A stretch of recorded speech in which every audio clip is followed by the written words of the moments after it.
Hello students, कैसे हैं आप सब। आई होप आप सब अच्छे होंगे। आईसीटी वर्चुअल क्लासरूम में आप सबका स्वागत है। मैं विकास। बच्चों, क्लास 7th का मैथ्स हम कर रहे हैं। चैप्टर है इंटीजर्स यानी पूर्णांक, और इस चैप्टर को हम कंटिन्यू करेंगे। यहाँ पे बच्चों देखिए, इस चैप्टर में जो इम्पोर्टेंट चीज है यहाँ पे जो हमें करना है वो है प्रॉपर्टीज। ठीक है, बहुत सारी प्रॉपर्टीज हम यहाँ पे कवर कर रहे हैं। फिर से एक बारी मैं बता देता हूँ कौन सी प्रॉपर्टी हमने यहाँ पे की है। तो एक तो होगी बच्चों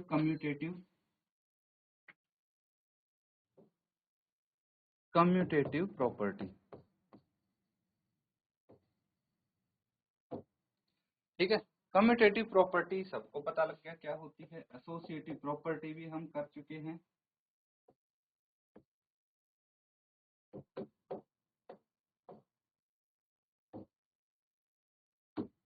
एक डिस्ट्रीब्यूटिव प्रॉपर्टी आती है, वो भी हम कर चुके हैं। अब बच्चों डिस्ट्रीब्यूटिव प्रॉपर्टी,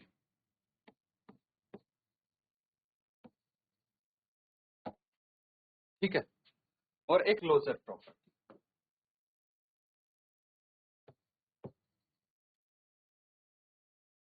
अब आपको ये भी हम डिस्कस कर चुके हैं कि कौन सी प्रॉपर्टी अंडर एडिशन होती है, अंडर सब्ट्रैक्शन, डिवीजन, मल्टीप्लिकेशन में कौन सी प्रॉपर्टी हम यूज कर सकते हैं। ठीक है, इसके आधार पे क्वेश्चंस भी हमने किए हैं। बाकी बेसिक चीजें, इंटीजर्स क्या होता है, ये सब आप पहले भी सीख चुके हैं, पिछली क्लास में भी सीख चुके हैं। तो वहां पे अब दोबारा से डिस्कशन करने का कोई पॉइंट नहीं है, वो सब आपको अच्छे से आता है। ये प्रॉपर्टीज हैं, ये आप सीख चुके हैं। अब देखिए, कुछ क्वेश्चन थे, ठीक है, कुछ क्वेश्चंस थे जो यहाँ पे हम कर रहे थे।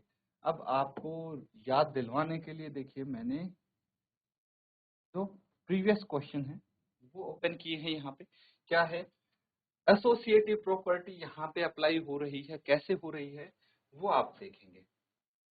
देखिए, मैंने यहाँ पे बताई है इस केस में कौन सी प्रॉपर्टी है, कम्यूटेटिव। ठीक है, कैसे है ध्यान से देखना। कम्यूटेटिव प्रॉपर्टी है क्योंकि 5 इंटू 2 करो या 2 इंटू 5, आंसर आपका इक्वल ही आएगा, सेम आएगा, दैट इज कम्यूटेटिव प्रॉपर्टी। या फिर -20 इंटू 8 हो या 8 इंटू -20 हो, ये क्या है, कम्यूटेटिव प्रॉपर्टी है। ठीक है, under multiplication, commutative property under multiplication. अब same commutative property under multiplication तो होगी। अगर मैं बात करूं एसोसिएटिव प्रॉपर्टी अंडर मल्टीप्लिकेशन, तो P into R into S. तो या तो P और R को पहले मल्टीप्लाई करो, जो आंसर आए उसको S से करो, या फिर P को बाद में मल्टीप्लाई करेंगे, R और S को पहले कर देंगे। तो दैट इज एसोसिएटिव प्रॉपर्टी।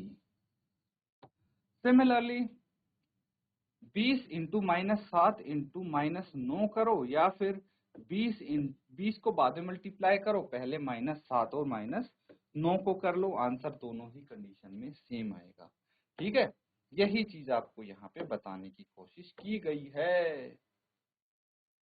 चलिए आगे देखिए, multiplicative and additive identities for integers. ठीक है, तो ये क्या चीजें हैं समझने की कोशिश करते हैं। देखिए, कुछ आइडेंटिटीज हैं इंटीजर्स के लिए, इनको कैसे हम मल्टीप्लाई कर सकते हैं ये हम समझने की कोशिश करें। कंसीडर द इंटीजर्स, ये इंटीजर्स हो गए भाई। 5 है, 7 है, ये पॉजिटिव इंटीजर्स हैं। -8 -9 क्या है, नेगेटिव इंटीजर हैं। What do we get when we multiply each of these with integer 1। अब सोचिए जरा, अगर एक इंटीजर एक जो है इसके साथ हर किसी को मल्टीप्लाई करेंगे, गुणन करेंगे, तो क्या आंसर आएगा आपका, है ना। सोचने की बात है कि नहीं है। तो किसी भी इंटीजर को अगर 1 से मल्टीप्लाई करते हैं तो हमें सेम इंटीजर मिलता है, कोई चेंज नहीं होगा उस इंटीजर में। 5 को 1 से किया 5 मिला, 7 को 1 से मल्टीप्लाई किया 7 मिला। ऐसे ही अलग अलग देखिए, हमें -8 को 1 से करने पे -8 प्राप्त होता है, -9 को 1 से मल्टीप्लाई करेंगे -9 मिलता है। क्या ध्यान दिया आपने, कुछ ऑब्जर्वेशन किए आपने? बिल्कुल, मल्टीप्लीकेशन ऑफ इंटीजर विद 1, किसी भी इंटीजर को 1 से मल्टीप्लाई करेंगे तो सेम नंबर हमें मिलता है, we get the same number. समझ में आ गया? This is true for all integers, सभी इंटीजर्स के लिए ये सत्य है। thus we can conclude that multiplication of any integer with 1 gives the same integer again, वही इंटीजर दोबारा हमें मिल जाता है। One is called multiplicative identity of all integers, ठीक है। तो एक को हम बोलेंगे मल्टीप्लीकेटिव आइडेंटिटी सभी इंटीजर्स की। अकॉर्डिंग टू मल्टीप्लीकेटिव आइडेंटिटी किसी भी इंटीजर के x के लिए, ठीक है, किसी भी इंटीजर x के लिए अगर मैं इंटीजर x को 1 से मल्टीप्लाई करूंगा तो आंसर हमें x ही मिलेगा। समझ में आया यहाँ तक? लेकिन what happens when we add each of these integer to 0? लेकिन अब सवाल ये आता है कि मल्टीप्लाई एक के साथ करेंगे तो हमें वही इंटीजर मिलेगा, अगर मैं किसी इंटीजर को 0 में ऐड करूं तो क्या मिलेगा? ठीक है, वो भी करेंगे, पहले इसको नोट कर ले।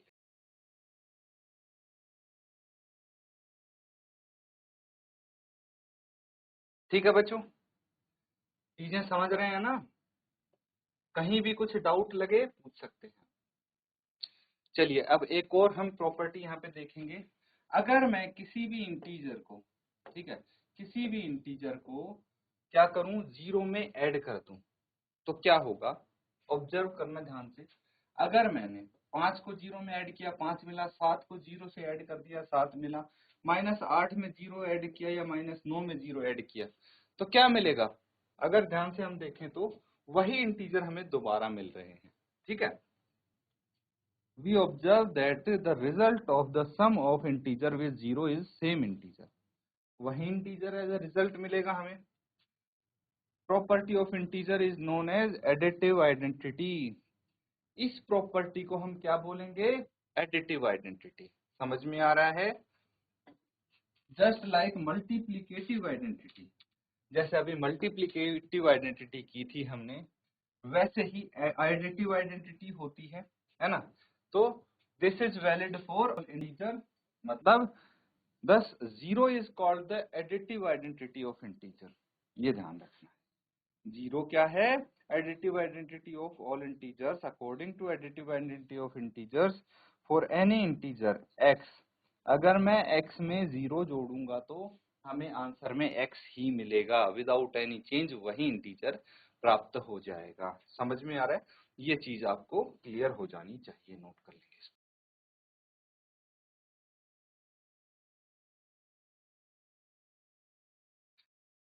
तो बच्चों समझ में आया? जीजीआईसी भागलपुर में, जीजीआईसी भागलपुर में बेटा आप मुझे सुन पा रहे हैं? Very good. बच्चों कुछ डाउट हो आपका पूछ सकते हैं आप, ठीक है। अगर कुछ भी डाउट होता है आप बिल्कुल उसी टाइम पूछ सकते हैं। एक दो चीज और हम यहाँ पे समझने की कोशिश करेंगे, फिर कुछ क्वेश्चंस भी प्रैक्टिस करेंगे। The additive inverse of an integer x is an integer which when added to x gives the sum as 0 in general additive inverse of integer x is -x। समझ में आया? चलिए थोड़ा है इसको अच्छे से समझने की कोशिश करते हैं कि एडिटिव इनवर्स क्या होता है, ठीक है। एडिटिव आइडेंटिटी तो आप समझ गए, अब एडिटिव इनवर्स क्या होता है ये समझेंगे। तो एडिटिव इनवर्स होता है कोई भी इंटीजर है, ठीक है, उसको अगर उसी के नेगेटिव इंटीजर से मल्टीप्लाई करते हैं तो आंसर हमें 0 मिलता है, ठीक है। The additive inverse of an integer can be found by multiplying the integer by -1। देखिए यहाँ पे ऐसा कुछ आपको बोला जा रहा है कि ये हैं कुछ इंटीजर्स, इनके एडिटिव इनवर्स फाइंड आउट करने की कोशिश करते हैं। 5 का एडिटिव इनवर्स क्या होगा? अगर मैं इस 5 को -1 से मल्टीप्लाई कर दूं तो -5 आ जाएगा, है ना। क्या हुआ, इस ये 5 है, इसी का नेगेटिव इंटीजर आ गया -5, है ना। ये पॉजिटिव 5 है, ये नेगेटिव 5 है। तो एडिटिव इनवर्स कैसे निकालते हैं किसी भी इंटीजर का? -1 से मल्टीप्लाई करके। 7 का एडिटिव इनवर्स है -7, -8 का एडिटिव इनवर्स है, ये माइनस आ गया तो भी इसको -1 से ही मल्टीप्लाई करेंगे तो 8 आ जाएगा इसका एडिटिव इनवर्स। -9 का एडिटिव इनवर्स 9 आ जाएगा। आ रहा है समझ में? चलिए कुछ एग्जांपल्स यहाँ पे करने की कोशिश करते हैं अब, ठीक है। अब देखिए यहाँ पे आपको क्या करने हैं, फिल इन द ब्लैंक्स, ठीक है। यहाँ नीचे जो दिए गए हैं उनके रिक्त स्थान आपको फिल करने हैं। इस टाइप से क्वेश्चन आपके सामने आ सकते हैं। अब क्या है 1292, अगर इसको 1 के साथ मल्टीप्लाई करेंगे तो क्या आ जाएगा? मल्टीप्लिकेटिव आइडेंटिटी, सेम इंटीजर मिलेगा हमें 1292, है ना, कोई चेंज नहीं होगा, ठीक है। अब यहाँ पे 70 आया है कि नहीं? 7 इंटू -5 और यहाँ पे खाली स्थान है, फिर -2 है। सबका मल्टीप्लीकेशन करके देख लीजिए। मान लीजिए यहाँ पे x है ना, तो ये x की जगह क्या आना चाहिए वो हमें पता लगाना है। तो सबसे पहले 7 और -5 को मल्टीप्लाई करेंगे, कितना आ जाएगा? -35, है ना। और -35 को अगर -2 से मल्टीप्लाई किया तो माइनस यहाँ पे कितना आ जाएगा? 70 आ जाएगा, ठीक है। यही होना चाहिए। देखिए -5 इंटू -2 10 आ गया, +10 और +10 इंटू 7 70 आ गया। तो बेसिकली 7 इंटू -2 इंटू -5, ठीक है।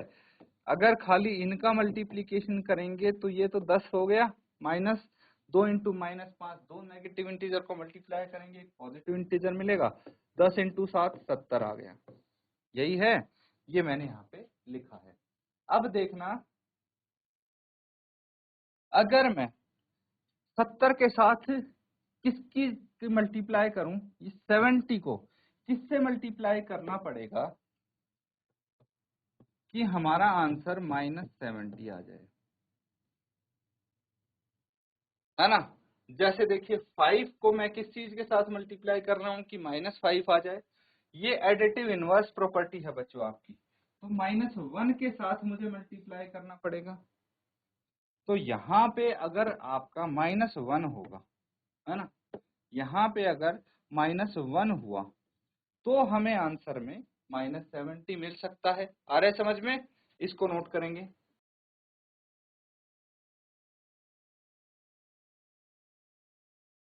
ठीक है बच्चों, समझ में आ रहा है?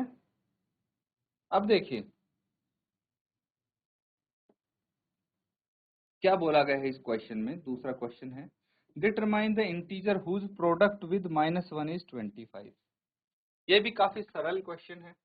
तो हमें ऐसा इंटीजर बताना है जिसको -1 से अगर मल्टीप्लाई करें तो इसकी जो प्रोडक्ट है वो 25 आ जाए। तो बेसिकली एडिटिव इनवर्स वाला क्वेश्चन है ये। अगर मैं -25 को, साइन चेंज होके आता है, अगर मैं किसी भी इंटीजर को -1 से मल्टीप्लाई करूं तो उसका साइन चेंज हो जाता है, बस इतना ही होता है। तो +25 कब आएगा? जब -1 को मैं -25 से मल्टीप्लाई करूंगा तो -25 की जगह +25 आ जाएगा। सिंपल है ये, यही चीज आपको बताया गया है। If we multiply any integer with -1 then we get additive inverse of that integer, है ना। तो -25 का additive inverse 25 आ गया -1 से मल्टीप्लाई करने पे, ठीक है।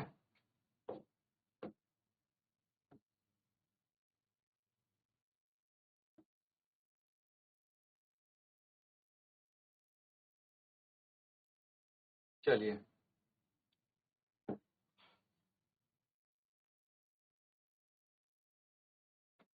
जीआईसी गणाएं, आप मुझे सुन पा रहे हैं तो हाथ खड़ा करेंगे। अगर आपको आवाज आ रही है, सुन पा रहे हैं बेटा आप जीआईसी गणाएं? ठीक है बेटा, कौन सी क्लास में हो आप, बताइए मुझे।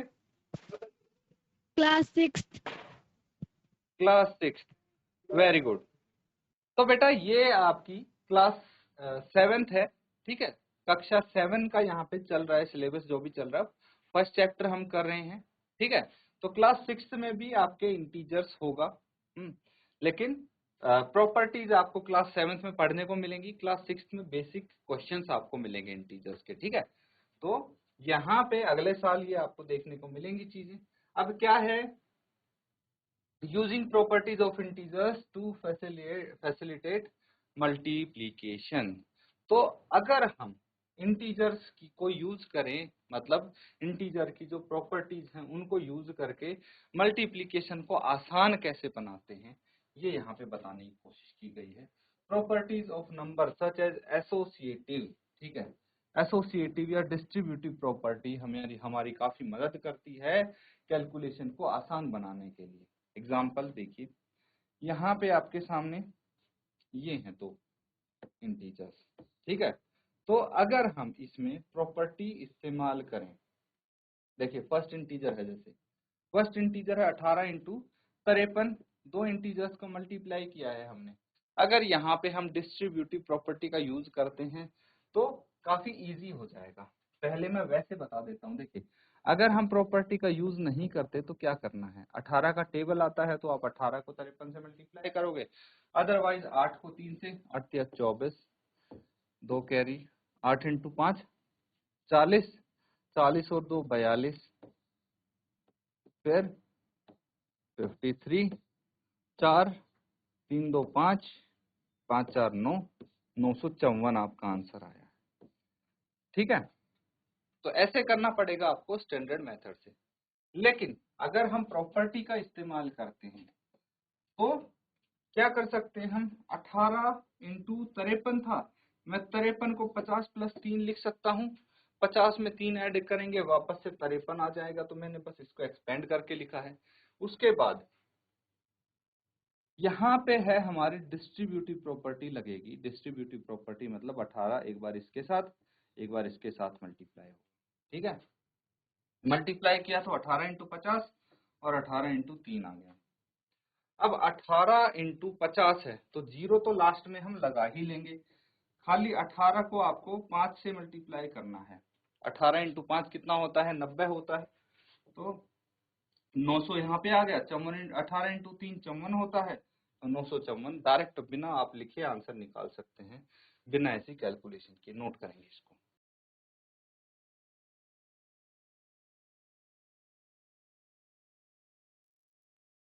ठीक है बच्चों, नोट कर लिया सबने।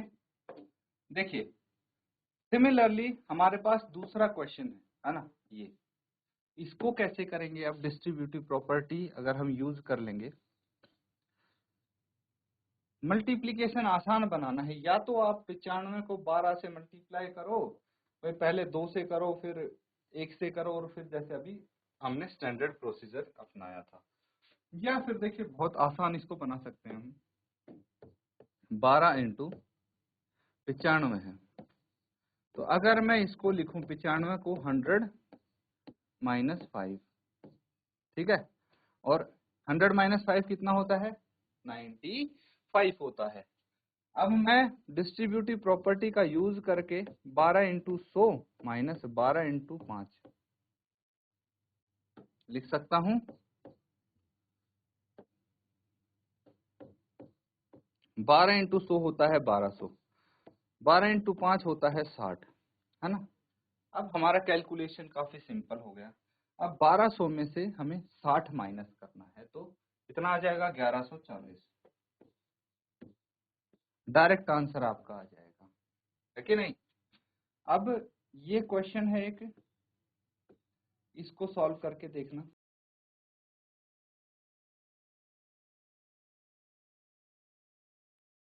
तो बच्चों समझ में आ रहा है। चलिए ये वाला है, इसमें कौन सी प्रॉपर्टी यूज करेंगे आप, ये होमवर्क के लिए दे दिया है मैंने। होमवर्क में इस थर्ड पार्ट को सॉल्व करके लाएंगे। तो बच्चों आज के लिए हम इतना ही करेंगे, इसी के साथ आज का सेशन यहाँ पे एंड करते हैं। Thank you and have a nice day.